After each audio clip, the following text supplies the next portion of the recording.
You're lying on a rough wooden table in ancient Rome. No sterile lights, no anesthesiologist in scrubs, just a man in a robe, leaning over you, holding a root that looks disturbingly like a human being. He tells you it'll put you to sleep, that you won't feel a thing. And here's the part he leaves out. The difference between the dose that saves you and the dose that kills you is smaller than a pinch of salt. This is mandragora, the ancient world's greatest medical secret and its most feared weapon. And here's the wildest part. The same priests who used it to heal kings were the exact same people hired to quietly remove them. So how did they know where the line was? And what happened to the ones who crossed it? In a world without pharmacies or safety trials, these weren't just recipes. They were weapons of war. And today, we're cracking them open. The root of life and death, mandragora.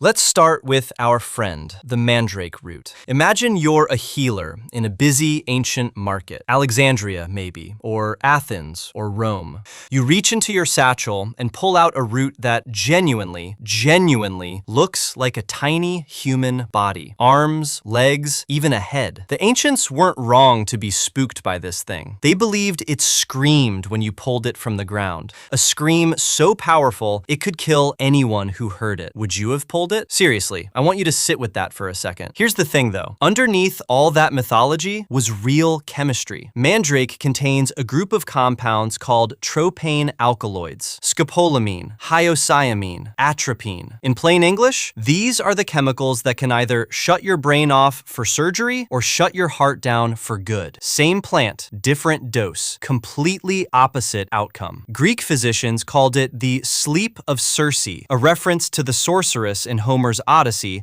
who used a mysterious potion to knock men unconscious. Circe may have been fiction. The chemistry was absolutely real. Now, here's where it turns dark. If a healer miscalculated the dose by even a fraction, that healing sleep became permanent. And that's not even the darkest use. The ancient texts describe something called flying ointments. Mandrake mixed with hemlock, belladonna, and animal fat, applied to the skin, absorbed into the bloodstream. The result? Vivid hallucinations. The sensation of flying, of transformation, of speaking to gods. This wasn't supernatural. This was pharmacology. Ancient, dangerous, brilliant pharmacology. To the priests who controlled these recipes, this wasn't just medicine. This was power. But the mandrake was just one entry in a much larger, deadlier library. To understand how they actually controlled these poisons, we have to look at the oldest medical manuals in human history. Part 2. The science of dosing without science. Here's something that should blow your mind. These ancient healers didn't have milligrams, no accurate scales, no chemistry labs, no peer-reviewed studies. What they had was accumulated human knowledge, bought with generations of trial and error. And a lot of people died writing that manual. Seriously, imagine being the guy who had to test recipe number 402. The Ebers Papyrus, one of the oldest medical texts ever found, written in Egypt around 1550 BCE, lists over 700 remedies. Mandrake is in there. So is opium. So is hemlock. 700 recipes. Some of them cures. Some of them, well, context mattered a lot. The key was empirical ratios, not exact measurements, proportions. A thumb width of root, a palm of water, boiled for the time it takes to say a specific prayer twice. Sounds primitive, except it worked. Consistently enough that these practitioners built careers, earned trust, and passed their knowledge forward for centuries. The most dangerous knowledge wasn't just what the plant did, it was who was asking and why. Because while Roman generals were using these for fevers, a secret cult in Greece was using them for something far more unearthly. And it involves a fungus you probably have in your kitchen right now. Part 4. The kykeon, Greece's most sacred secret. For nearly 2,000 years, from around 1500 BCE all the way to 392 CE, tens of thousands of Greeks made a pilgrimage to a city called Eleusis. Philosophers, soldiers, emperors, priests, every single one of them walked the sacred way, and at the end of it, they drank something called the kykeon, a ritual drink, a secret recipe, described as barley water mixed with mint. But here's what the ancient texts don't say out loud. Modern researchers believe the kykeon contained ergot. Ergot is a fungus that grows on barley and rye, and it contains compounds that are the direct chemical relatives of LSD.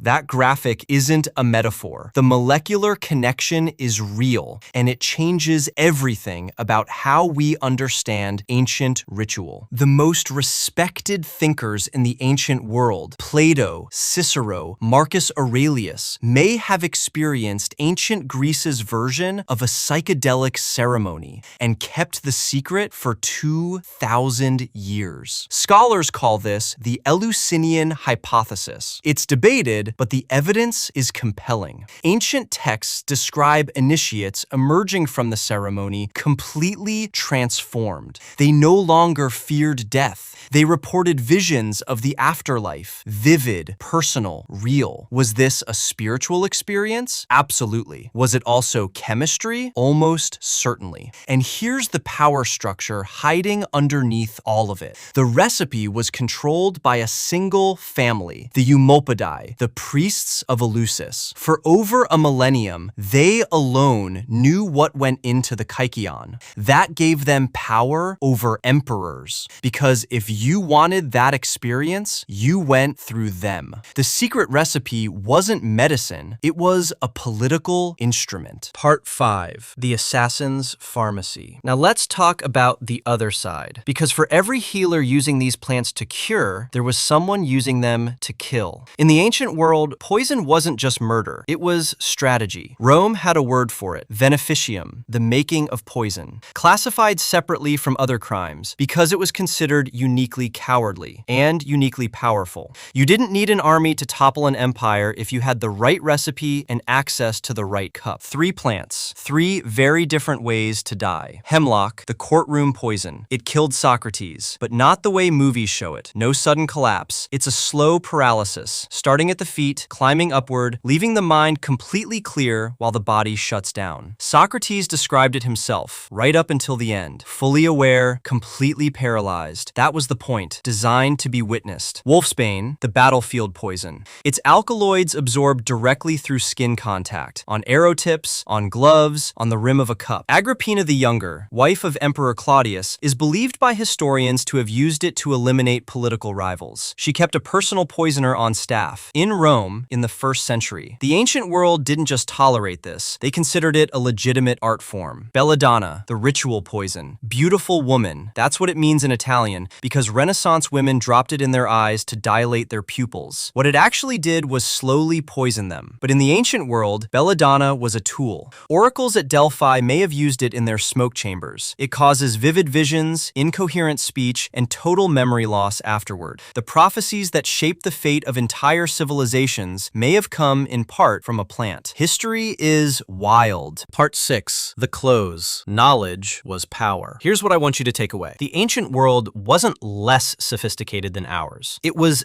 differently sophisticated. These people had centuries of accumulated human observation, a profound understanding of the natural world we're still unpacking today. Aspirin traces back to white willow bark, morphine to the opium poppy, atropine, the eye drop your ophthalmologist uses, to belladonna. These secret recipes weren't superstition. They were the first drafts of modern medicine. But the reason they were secret? It wasn't just to protect knowledge. It was because in a world without hospitals, without universities, the person who knew how to heal you owned a piece of you. And the person who knew how to harm you, they owned everyone around you. The herbs didn't change the world. The people who controlled the herbs did. And honestly, that's not so different from today. If you made it this far, you now know more about ancient pharmacology than 99% of people walking around today. So here's your question. If you had lived in the ancient world, would you have wanted to know these recipes? Or would the knowing have been too dangerous? Drop it in the comments. I read every single one. If this video hit different, share it with someone who loves history. This is exactly the kind of thing that pulls people into history. And if you're new here, welcome to Jay Explains. We go deep, we go dark. We always find the human story underneath. Subscribe, because next time we're going somewhere even more dangerous.